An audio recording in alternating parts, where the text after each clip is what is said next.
The Anglo-Irish War, or War of Independence, being waged in Ireland in 1920, was exhibiting an increasingly intense military conflict, where assassinations, reprisals, and counter-reprisals were becoming more commonplace, particularly in the second half of the year. From the time of the 1917 by-election in South Longford, when national scrutiny was thrust on County Longford, young, disaffected men and women had steadily become more radicalised and politicised, and manifested their disaffection through joining Sinn Féin, the now rejuvenated Irish Volunteers, and Cumann na mBan. This period also saw the emergence of young enigmatic leaders, particularly in North Longford, where Seán Conway and Seán MacEoin were to materialise as effective leaders who displayed resourcefulness and instilled discipline within the volunteer organisation. Not only had recruitment into the organisation increased from May of 1917, but this was also enhanced further by the British government's threat to impose conscription in the spring of 1918. The organisation now found an abundance of young men, and such were the numbers and companies in County Longford that it was brigaded first in 1918. Tom Reddington, a Galway native, was appointed officer in command, with Seán Conway as Vice OC. Raiding for arms throughout County Longford and Cavan began in the summer of 1918. This consisted of raiding local hardware stores and houses where shotguns and ammunition were known to be held. In many cases, the arms were handed over willingly. The first major military engagement in County Longford was conducted on Drumlish RIC barracks on the 6th of January 1920. While the attack itself did not yield the capture of any arms, it was viewed as a retrospective success when the RIC later vacated the premises. Significantly, this attack involved a large mobilisation of men from the 1st, 4th, 5th and 6th Battalion areas and highlighted a willingness among the volunteers to fight. Also, it demonstrated that there were no spies or traitors in their ranks. A further attack on Ballinalee barracks in June of 1920 was a far more audacious plan. However, the attacking party, made up of men of the 1st Battalion area, had rendered the barracks uninhabitable and was viewed as a great success. In August 1920, a raid on the guard room of the upper military barracks in Longford town had yielded the capture of guns and ammunition. This was conducted by Seán MacEoin and a number of men chosen from the 1st and 5th Battalion areas. The following night, these same arms were used in the successful capture of Ballymahan RIC barracks. Further success was to follow in September of 1920 with the capture of Arva RIC barracks. A consequence of the successful offensive mounted by the Longford IRA was the extent to which the Royal Irish Constabulary adopted a policy of retrenchment, evacuating smaller rural barracks and concentrating on larger towns. The RIC abandoned Ballinalee barracks around this time, and this resulted in Constable Peter Cooney moving to Granard. Constable Cooney was renowned to travel around the countryside, spying on IRA parades and marches, and collecting information on members. He was even reported to have dressed in women's clothes to conceal his identity whilst doing so. District Inspector Dan O'Keefe, who was somewhat sympathetic to the IRA, was retired from the force. He was succeeded by Philip St. John Howlett Kelleher, a native of Macroom, County Cork. Kelleher had been fast-tracked through the RIC and was appointed District Inspector in Granard in August 1920. He was only 23 years of age and had served as a lieutenant in the 4th Leicester Regiment during the Great War.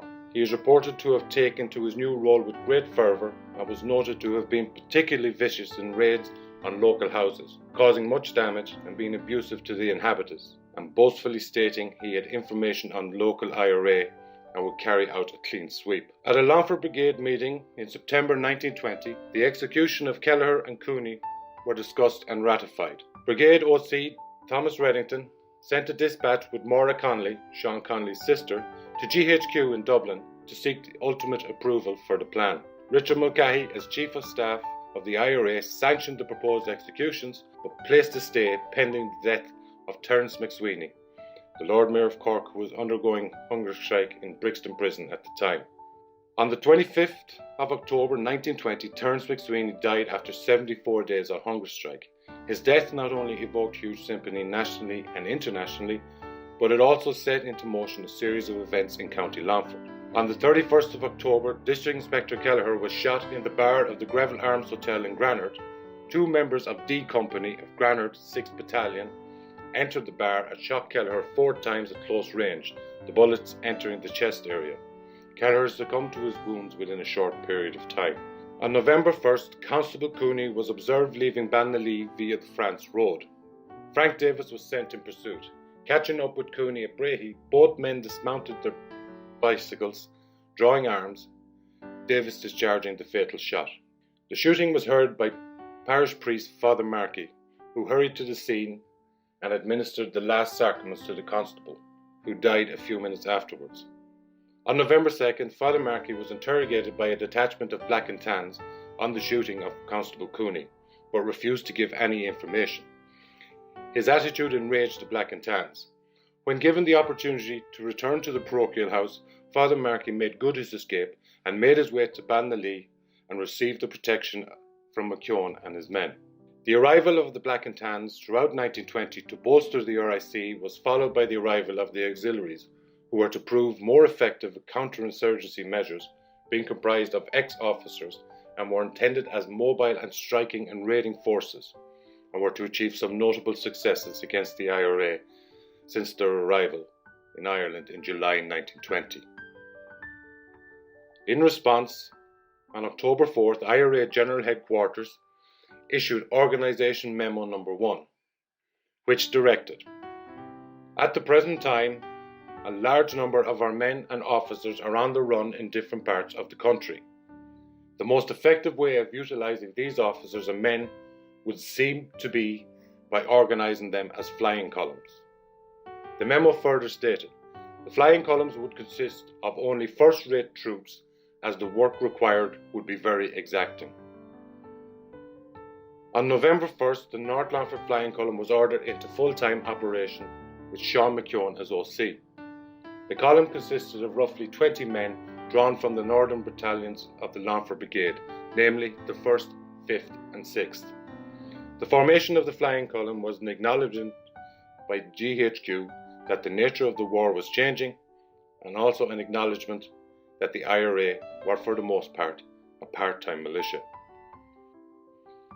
Fearing reprisals and retaliation in the wake of the executions of Kelleher and Cooney, Seán MacEoin mobilised all men from the 1st Battalion area to mount a defence of Ballinalee.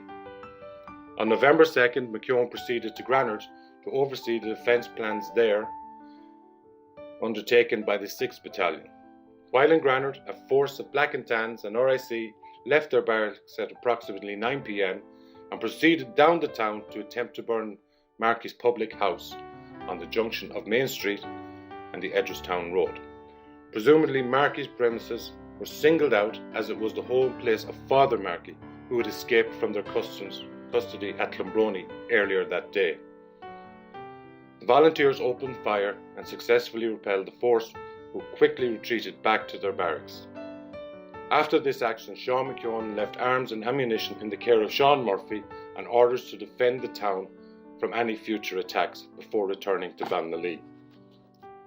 MacEoin had approximately 40 men of the 1st Battalion under his command and set up his headquarters at Rose Cottage in the centre of the village. He dispatched Michael Francis Reynolds, OC of the Kilo Company, to Doherty's Cross on the Longford approach. There, Reynolds had approximately 15 men, armed mostly with shotguns and just 3 service rifles. This party were to protect any reinforcements that may have come to the village from the Longford direction.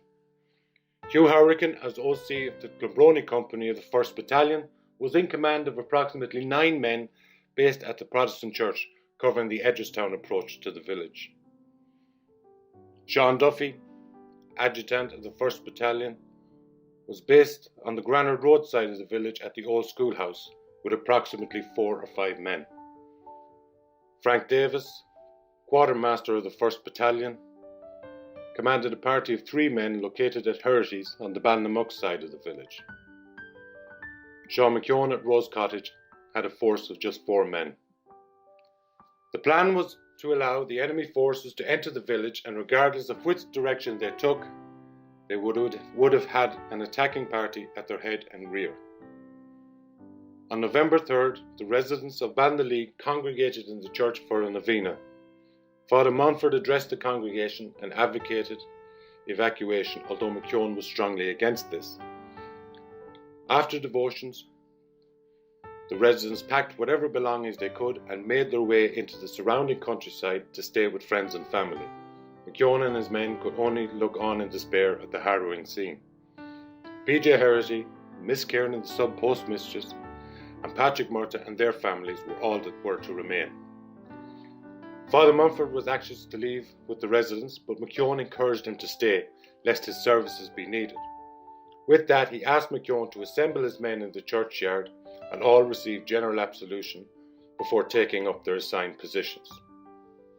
The time now was approximately 8 p.m, and it had started to rain very heavily on what was described as a bleak dark night.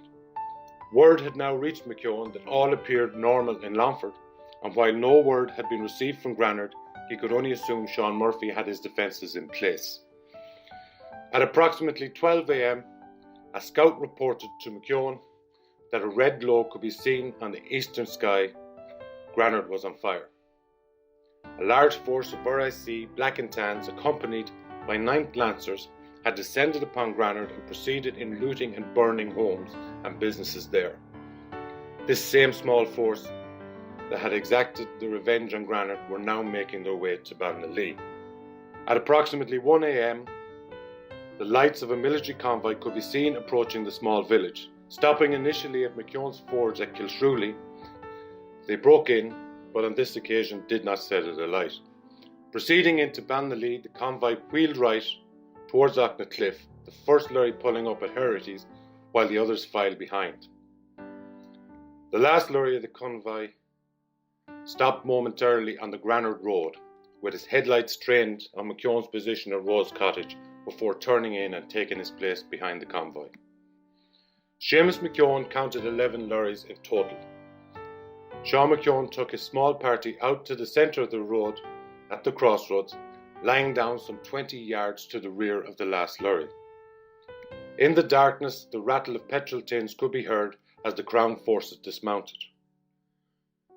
MacEoin then called on the enemy to surrender, which was flatly refused, and simultaneous fire was opened up. Seamus Conway made his way in the darkness down along the side of the cortege, and when halfway down launched 2 Mills bombs into the middle of the parked lorries. Confused and sporadic firing continued for approximately 5 minutes. The Crown forces opened up with Lewis and Vickers machine guns and shot wildly. The small defending party came under machine gun fire for the first time in their lives, the camber of the hill affording the only cover as bullets rained over their heads, while others fell short, kicking the gravel of the road up into their faces. Indeed, in the confused darkness, it is thought that the Crown forces inflicted casualties on their own troops and may lend validation to the subsequent British claims that they had been attacked by a party of 300. A break in fire allowed MacEoin an opportunity to call for a surrender. This time the reply came, "On what terms?" to which he replied, "Unconditional." This was stoutly refused, to which MacEoin remarked, "Then it's a fight to the finish." Each of the IRA were armed with service rifles and began the fight with 80 to 100 rounds per man.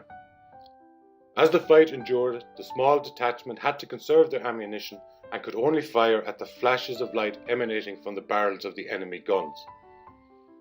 The IRA parties on the other roads failed to join the fight. MacEoin dispatched Thomas Airlie to the Protestant church to bring down Hugh Harrican and his party. However, they never arrived. Intermittent fire continued over a period estimated at being 2 hours. At one point, the men sensed a movement in the plantation behind Rose Cottage.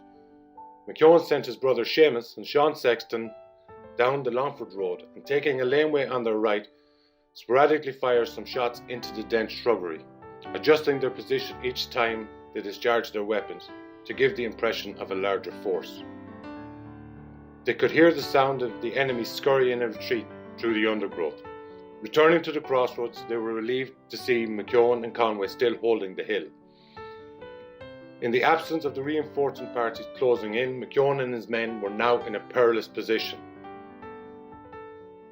where they were now down to just a handful of rounds per man. However, luck was on their side and they noticed a decrease in the enemy fire, and the Crown forces began to mount their lorries and one by one drove off slowly in the direction of Ballinamuck and taking the Soran Road. The Rose Cottage detachment stayed in position until daylight dawned to reveal the littered street left in the wake of the offensive. Items and commodities looted from Granard. In their haste to leave, the enemy party had left ammunition. It was also observed that there were pools of blood, and even a revolver was found with part of a thumb still attached to the grip. However, there were no dead bodies. The element of surprise, aligned with the dark and wet conditions, had undoubtedly assisted the IRA in the successful defence of Ballinalee, but it would also appear to have assisted a state of confusion on both sides. MacEoin and his party did not receive the assistance of any of the outlying parties, and subsequent witness statements would support the theory that the elements led to this confusion. Although MacEoin had dispatched Thomas Early to Hugh Howrican's position at the Protestant church, help did not arrive.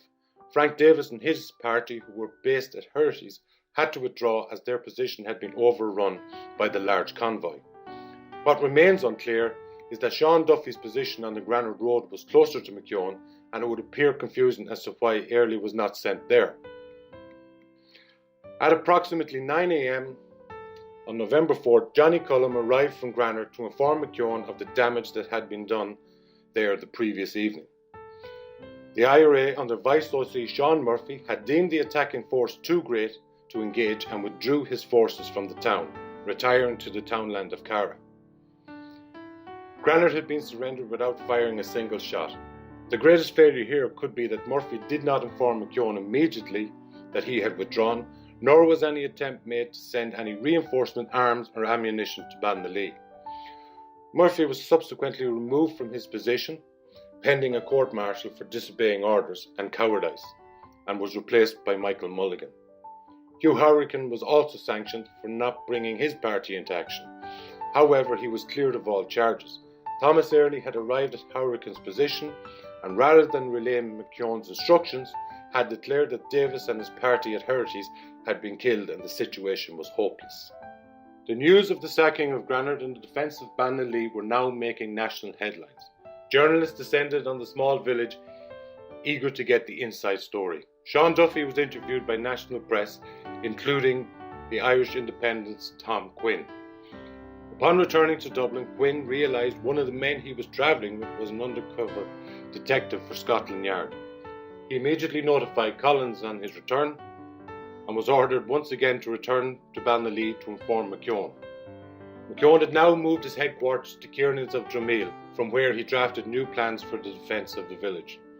All available men from the 1st, 5th and 6th battalions were now drafted in, fearing a return of even a greater force. Sean Conley and Bill Doherty had arrived from Roscommon, bringing a detachment of troops to help reinforce the village. Conley had disobeyed orders from headquarters in doing so, and arrived on the morning of the 5th of November. It is estimated that over 300 troops now occupied Ballinalee. All men were fed by locals and posted on sentry duties, sleeping when and where they could. The Kilo Company remained at Doherty's Cross, and a field telephone was set up connecting this position with Ballinalee. The defence continued until early December, but no Black and Tans attempted to enter the village. On one occasion, British military were allowed to enter the village to retrieve the possessions of Constable Cooney and safely escort his widow to Longford. Many of the facts pertaining to the Battle of Ballinalee affair remain conflicting. Dublin Castle did issue a statement saying, "A police patrol containing a few soldiers was ambushed at Ballinalee at 2 a.m. Wednesday while proceeding to Longford from Granard, where they had been sent to cope with an anticipated raid on the police barracks. A sergeant major and 2 constables were wounded, and a civilian is reported shot." Further ambiguity and confusion was propagated in the newspapers. Upon questioning, neither the RIC or military authorities took any responsibility for sacking Granard, and reports appear in the Anglo-Celt and Freeman's newspaper in the days after the battle would appear to greatly inflate casualties. One article estimated the dead on the British side as high as 17. It was never officially stated, however, with the assistance of contemporary records available today, it would appear there were no British fatalities. With the passage of 100 years, numbers, durations and figures become distorted, and facts can be hard to decipher. We are fortunate to live in a time where access to historical documents allow for a more forensic view and impartial research.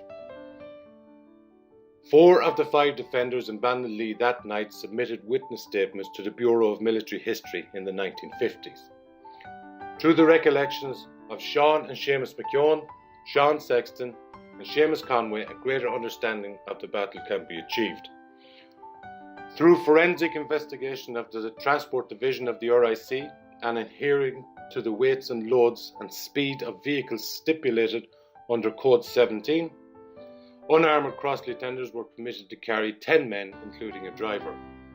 Armoured cross-lieutenants, 8 men, including a driver. And armoured lanciers, 7 men, including a driver. Based on this assertion of the 11 lorries, this would therefore allow for a minimum of 77 men and a maximum of 110 men that descended on Ballinalee on that fateful night. The Battle of Ballinalee on the 4th of November 1920 has as many versions as it has reported. With the passage of 100 years, the certainties and assertions made in IRA statements recorded in the 1950s would appear incapable in some instances of withstanding objective historical research. The British authorities never released official figures in relation to injuries or fatalities from the Ballinalee encounter. This is perhaps because the same authorities never admitted the reason why the troops were dispatched, nor did they acknowledge that their troops had sacked and burned Granard. The commanding officer of the 9th Lancers in Longford, Brigadier General Fredrick Lawrence Hart Cavendish, issued the following communique. On requisition sent to me by the Royal Irish Constabulary at Granard, I dispatched 1 military lorry with troops. Accompanied by RIC, they were returning when, at a village called Ballinalee, they were ambushed by over 300 men. Contemporary newspaper reports varied in terms of injuries and fatalities and the duration of the engagement. Reports in the aftermath helped fuel myth and stoke folklore. The Evening Telegraph on the 5th of November 1920 stated, "The military and black and tans retired in disorder, and it is believed that they sustained casualties to the extent of 3 dead and 9 wounded." The Evening Echo on the same date stated, "A report so far unconfirmed reached Mullingar that 17 black and tans had been killed. The attackers are said to have used machine guns." Similar confusion surrounded the duration of the battle. While MacEoin and Conway state in their statements to the Bureau of Military History in the 1950s that the affair lasted 2 hours or more, Frank Davis states the affair lasted only a few minutes. The Anglo-Celt newspaper in its November 13th edition reported, "Fire was opened," the correspondent says, "by a small force of armed civilians who were gathered to defend their homes. 3 soldiers, according to this account, were shot dead and at least 6 men wounded. The uniformed men gathered the fallen men in their lorries and went in the direction of Cottonkill. The affair lasted 15 minutes. What is not in doubt is that the combined force of RIC, Black and Tans and military entered Ballinalee on that fateful night and were forced to withdraw and abandon their plans of destruction by the actions of the IRA. They, the IRA, had stood firm in their task and successfully repelled an experienced, well-equipped and superior force. The application of effective guerrilla warfare had yielded more of an impact than its numbers and resources merited. The Crown forces, perhaps, seeing no defence mounted in Granard, had erroneously thought that the same would be true of Ballinalee. Ballinalee was safe for now, and the Battle of Ballinalee will live long in the memory, gaining notoriety as the only village or town to successfully repel an attack by Crown forces during the Anglo-Irish War. The first week of November 1920, while a period of intense activity around the small village, Ballinalee was to see more and endure more before the truce. The prevailing historical assumption that the successful defence of Ballinalee was conducted by the North Longford Flying Column is not entirely accurate, and it's fairer and more reasonable to say that this was a 1st Battalion defence. The main defence force involved in the fighting were all members of A Company, Clonbrony of the 1st Battalion of Longford Brigade. Many of the other column members were deployed in Granard on that night of November 3rd, being members of the 6th Battalion. The North Longford IRA had displayed an effectiveness and willingness to fight, and through the North Longford Flying Column, more feats of selflessness, courage and bravery were to present themselves in the coming months, most notably at Clonfin on February 2nd, 1921. The column were to remain on the run until the truce on the 11th of July 1921. These young men with minimum military training who were thrust into the vortex of combat were supported by solidarity fostered through the ranks of the IRA, Cumann and the local communities in their common aspirations for freedom.